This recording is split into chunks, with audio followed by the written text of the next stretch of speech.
What does Pan-Africanism mean to you? Actually, Pan-Africanism mean to me Madagascar needs to link our country to the Africa continent because of the colonization, because of the geographic situation of Madagascar. We forgot we are in the same continent in Africa, and we forgot we are in the same struggle. Africa have a lot of young people, and there is no future for these young people. We need to start to feel as an African people because we forgot we are in the same struggle. All right, you guys, let's get into first.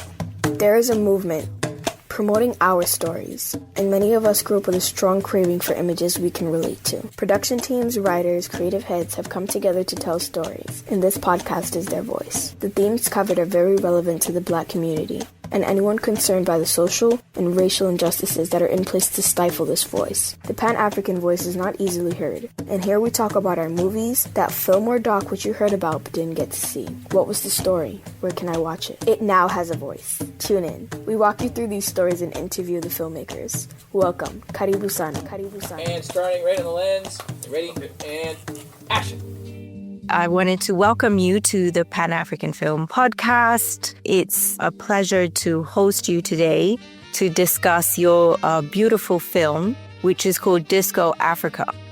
And I'm just going to summarize for the audience a little bit about your film and the plot. So your name is Luck, and I'm going to try to say your last name. Is it RAZANAJAONA? Yes, RAZANAJAONA. Okay. The director of Disco Africa, a Malagasy story. So it's kind of aesthetically inspired in the 70s, but it's set in Madagascar today.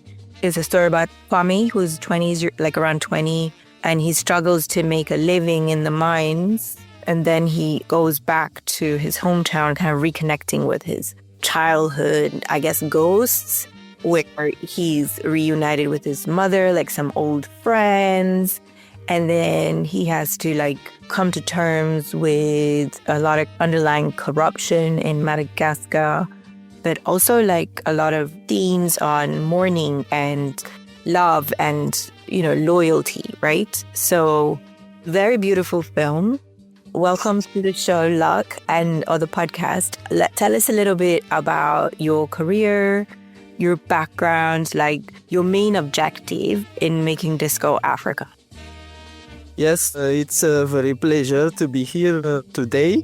My name is Luck RAZANAJAONA, and before to go to cinema school in 2008, I was a social worker in the street of Antananarivo. And my main work this time, it's 2003 and 2008, between this period. My real work was to go to the street and to take care of the young orphans in the street of Madagascar. So I think this period built a lot of my inspiration to be a filmmaker. Then I go to Marrakesh to go to cinema school. I had a bachelor's. I went in Marrakesh in 2008 to 2011. And then I moved to Madagascar to start to make short films. So my real background is, as I said, it's I was a social worker, and one other part of my life, I was very interested to the music, and I compose a lot of music for the local artists in Madagascar. So it's the mix of this, I think, to start to be a filmmaker. So actually, I live in Antananarivo, and I make my own film. Actually, I have 3 short films. One long documentary film co-directed with my friends, Tuvniena, and Disco Africa is my first feature film. Yes. Yeah, so you've come a long way in a relatively short period of time. Congratulations. And also because it being your first film, it's really a testament to your studies and all that you've done in your journey as a filmmaker because it's very beautiful. And then I also noticed there were like 4 different writers credited to the story, the Malagasy story of Disco Africa. Can you speak about the journey of the script and the screenplay?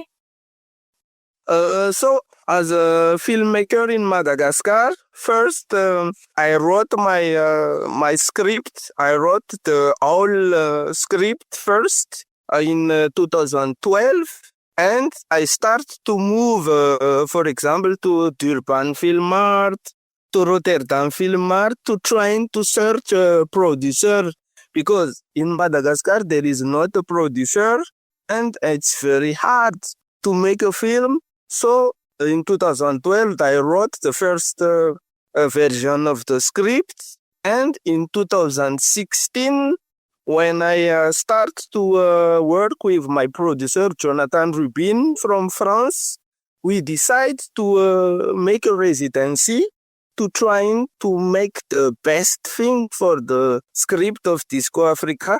So my producer Jonathan called Marcelo Novaes from Brazil to work with me in Reunion Island. We went in Reunion Island for 4 months to start the first script of Disco Africa, which is a co-write with a Brazilian writer. And this version was good, but the thing is, in 2016, we had a lot of character inside the film. So in 2018, before we submit to the French fund, Centre Cinématographique Fund, my producer called another writer to trying to delete 1-2 characters in the script. And actually, the film you see is the last version of the script. So we take 4 years with 2 writers from Brazil and from France to write the last version of the script before to shoot in 2022. Yes. Wow, that is quite the journey, yes. Where did you shoot it? We start to shoot in June 2022. In Madagascar. Yes. I love to shoot in the, in the east coast of Madagascar. So we start to prepare the film in 2021. And in 2022, in May, the team from France come to Madagascar. And we start to shoot in June 2022. And we finish in the end of July 2022. So in terms of period, it's 6 weeks of shooting. Yes.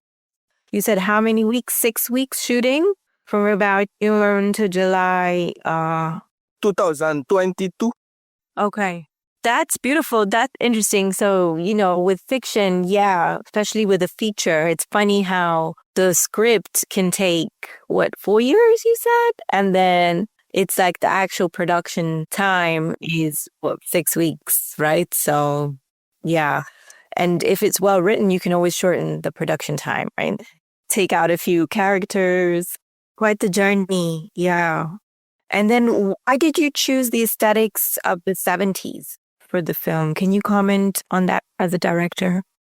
The stories, I was very interested by Pan-Africanism and what Madagascar made as a Pan-African country just after the independence. Because the story is, we take the independence in Madagascar in 1960. And during this period, we was very strong as country, economically, socially. And we take a lot of parts of fights in Africa. For example, in South Africa, we was very activist to take care about ANC and Mandela. We send a lot of military in Mozambique, in Biafra War, and like this. And during 60 and 70, we was very strong. And when we start to take money from international fund from France and like this. The corruption start in 70s. So my first ideas why Madagascar have lost his independence in 70s because of corruption and like this. And the second thing is in 70s in Madagascar, there was a lot of musicians who was not believe in the real independence. So in Madagascar, they start to wrote the song about revolutionary fight. So it's all about 70s. And for me, it was very interesting as a period. So I put the story of Disco Africa with this mood of 70s. Yes. I see. Yes, I wasn't aware of how much the Malagasy people contributed to all the struggles in those periods. Thank you for explaining that. And can you tell also the audience about the importance of this story in, showing intergenerational trauma, like you said, like each kind of generation has an impact on the next one, right? And how the story evolves as, I guess, Kwame starts to search for answers on his dad. For me, it was very important to make this film because of the thing is, actually, Madagascar is not really independent in terms of country. And I was thinking about what is my message to the future of young people in Madagascar, because I put a lot of thematics inside this film. For example, the research of the struggle of the father, the research of identity, because Kwame make a journey to search his identity, and the link between Madagascar and the Africa continent. But actually, I'm not the only people who tell about these thematics, because it's not the really important thematics in the street in Madagascar today, for example. So the thing is, I was trying to put this topic on the table and trying to have an impression of people in Madagascar, because as I said, we are not very really independent. And actually, daily life of Madagascar people is to wake up in the morning and to go to searching the work, to eat, and then they sleep at night, and it's exactly the same thing every day. So I think my message to the next generation, my message to people is it's time to speak about our history, and it's time to speak about the topic of, as we know exactly what is our history in Madagascar. Yes. Yeah, it sounds like just how Kwame gained that political awareness and awakening.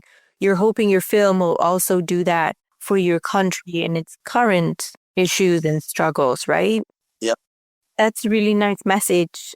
So even earlier you mentioned, Pan-Africanism. So what does Pan-Africanism mean to you? Actually, Pan-Africanism mean to me, Madagascar need to link our country to the Africa continent. First, because of the colonization, because of the geographic situation of Madagascar, we forgot we are in the same continent in Africa, and we forgot we are in the same struggle. For example, I was in Burkina Faso. We are in the same struggle. Africa have a lot of young people, and there is no future for these young people. And for me, Pan-Africanism is we need to start to feel as an African people, because, as I say, because of Madagascar is an island, we are French colonized, and we forgot we are in the same struggle. So for me, Pan-Africanism means that. And one other thing is, for me, Pan-Africanism is actually very important because of, in terms of cinema, actually the thematic of Pan-Africanism is back. So actually you see a lot of a film from Africa tell about Pan-Africanism, tell about what is the Africa identity. And for me, I need to be inside this movement. Yes. That's great.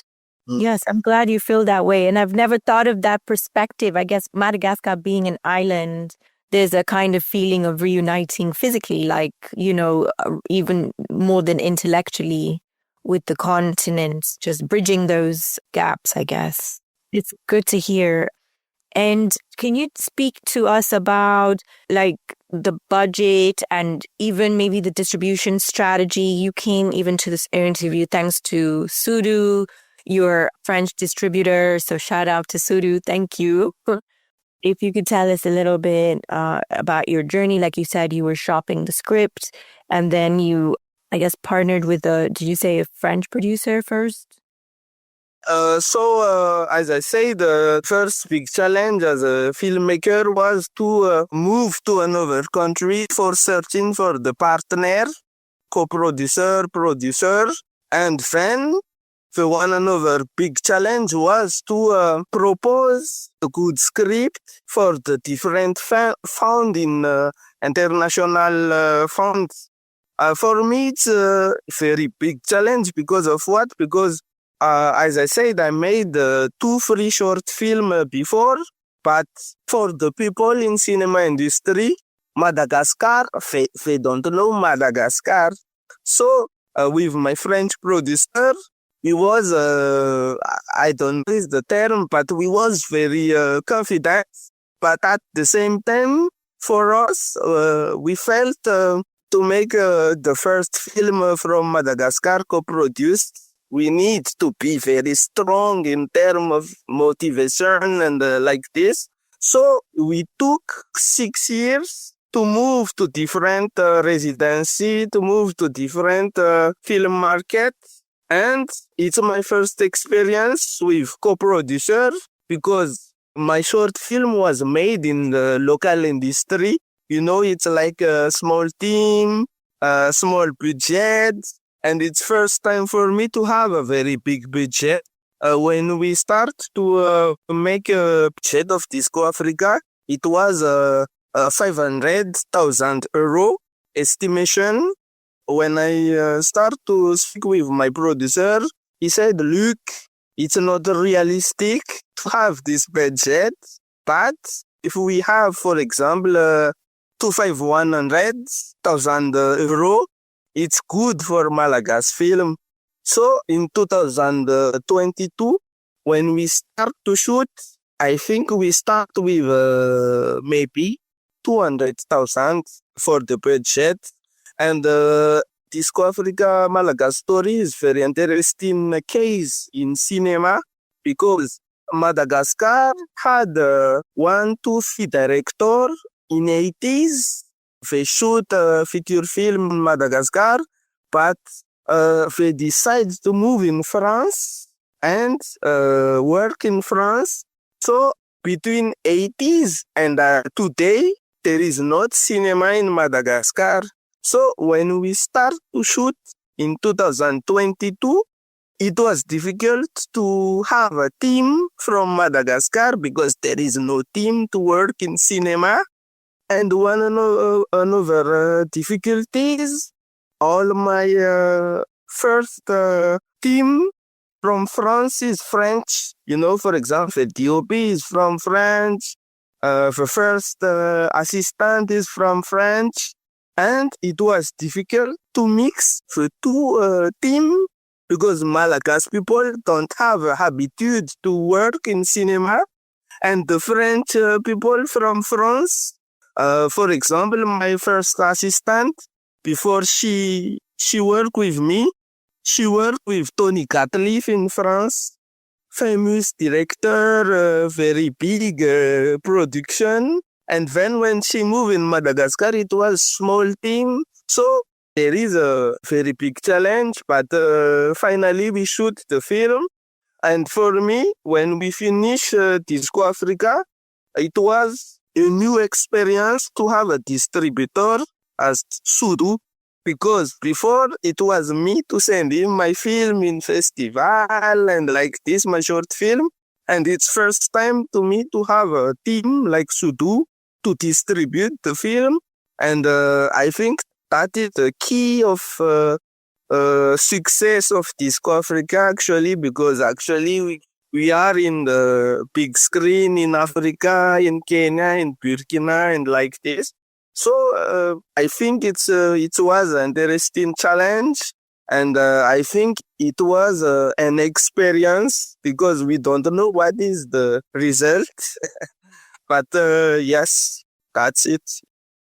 Wow. Yeah. I just never even thought about, the fact of, I guess, how underdeveloped the cinema industry is in Madagascar and how, because of the nature of your production, you might have had differences in just cultures when you were shooting.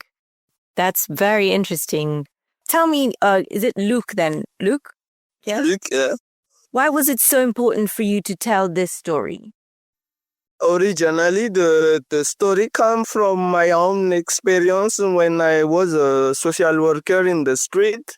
Because Madagascar is the country who never had a war, like for example in Sudan or like this. But for me, it was very hard to know that our country is very poor, and our country, our young people here have no future. And before to study cinema in Morocco, I was trying to go to university, in department of finance and like this. And I took 1 year and I left because of what? Because you see all of the corruption in the university. If you don't pay, you cannot go to the next level. When I work as a social worker in the street, for example, if you don't have money, you cannot eat, you cannot sleep in the good condition. And the period of 2002 and 2008 is very interesting in Madagascar because in 2002, there is a political crisis in Madagascar between the two presidents. I put these two presidents in Disco Africa because I choose marionettes, I choose puppets to tell this story. But for me, this period is interesting because if Madagascar is here, for example, in terms of economics, after 2002, we are very down.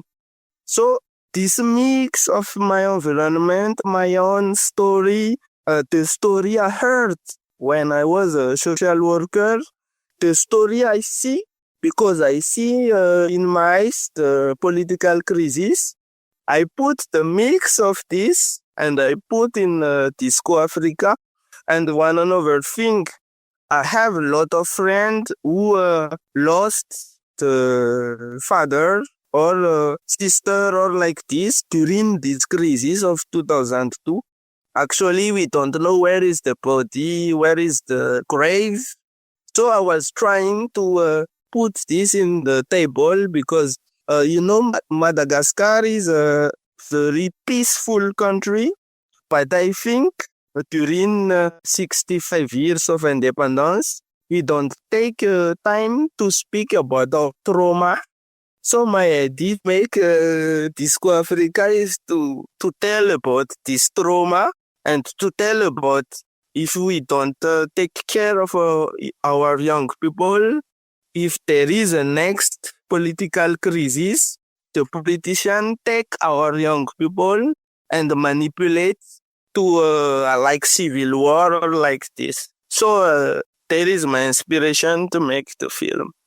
Yes, absolutely. Yeah, I agree. Obviously, if we don't take the time to heal and reflect on the past, it's so much easier, right? To just repeat the same things you feel like over and over, right? And so it is a really good awakening story and beautifully shot, but also the music is an important part. You've mentioned you were yourself a musician, so I do recommend it. Like you mentioned earlier, It's currently touring all over Africa. And do you have any more places that the audience can watch your film if they want to look for it?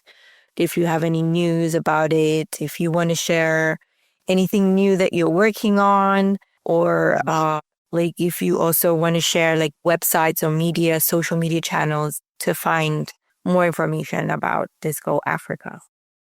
Actually, the more information of Disco Africa is in Sudu, but we plan to have a tour in Madagascar because the reality is in November, we made avant-premiere in Antananarivo and in Tamatave, the place I shoot the film, but in reality, the people in Madagascar cannot access for this film. So the thing is, we have just 2 cinema theater in Antananarivo and no cinema theater in the, for example, in the province like Tamatave, like in all Madagascar. So the first site is to trying to make another tour in Madagascar, and I think the formula of mobile cinema is interesting here in Madagascar because mobile cinema, you have your own screen, you have a projection, and for me it's very important to be close to the people because Disco Africa is in 2 times. The first time is we see the film, but very important for me. The second time is to speak with the people in Madagascar about his impression, what he felt, if he see the struggle of Kwame, did he recognize himself as a Kwame. That is one thing. You tell about the music. When I wrote the script of Disco Africa, maybe 15 music, Pan-African music, was also inside the script in 2012. Because of what? Because my first idea in Disco Africa is like a musical film. You know, like every seconds, one music, every second, 1 second, one music. Like a musical. Exactly, because I propose to tell a very heavy story of Kwame, and I was afraid of the reaction of people because, you know, sometimes if you tell a sad story, maybe the people is bored. And I said, okay, maybe the best thing to tell this story is musical. So I put seconds and music. And when we start to work with a French co-writer, we decide to choose one specific music in one specific moment in the struggle of Kwame, and we decide to put the text. Because of what? Because we was trying to put the music as an important element of narration. So, for example, when he take the coffin and he moved to the car moved to Tamatave, we see the first music and we see the text. What happened to you, my grandson? You need to focus on you. And, you know, we was trying to make this kind of narration. And finally, I think we have a good work. And the very interesting thing is the last song in the film, Muhammadu Bamba.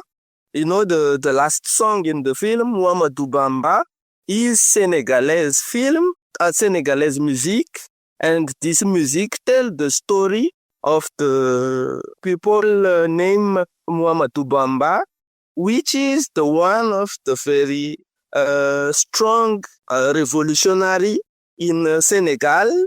And I put this because of what? Because I was trying to make a mirror of the life of Kwame and the life of these revolutionary people. So that's why I choose the different music, different text, but it's very part the narration. Yeah. I see. That's awesome. I had not made those connections, but you could definitely tell throughout the film how important music was. You know, it definitely played a big role. And I'm not surprised to hear that it was included in your screenplay that way. So yeah, it was a very beautiful film. So thanks for sharing. I don't know if you want to add anything else, like I said, in terms of social media, where can we find more of your films or anything you want to share with the audience? So, as I said, actually, Disco Africa is in the theater in Africa continent. I think the last screening was in Dakar. And actually, we plan to prepare the French release of French theater release of the film in September. But actually, we start to prepare the tour in Madagascar because, as I said, it's very difficult for Malagasy people to see the film. So maybe we make a mobile cinema.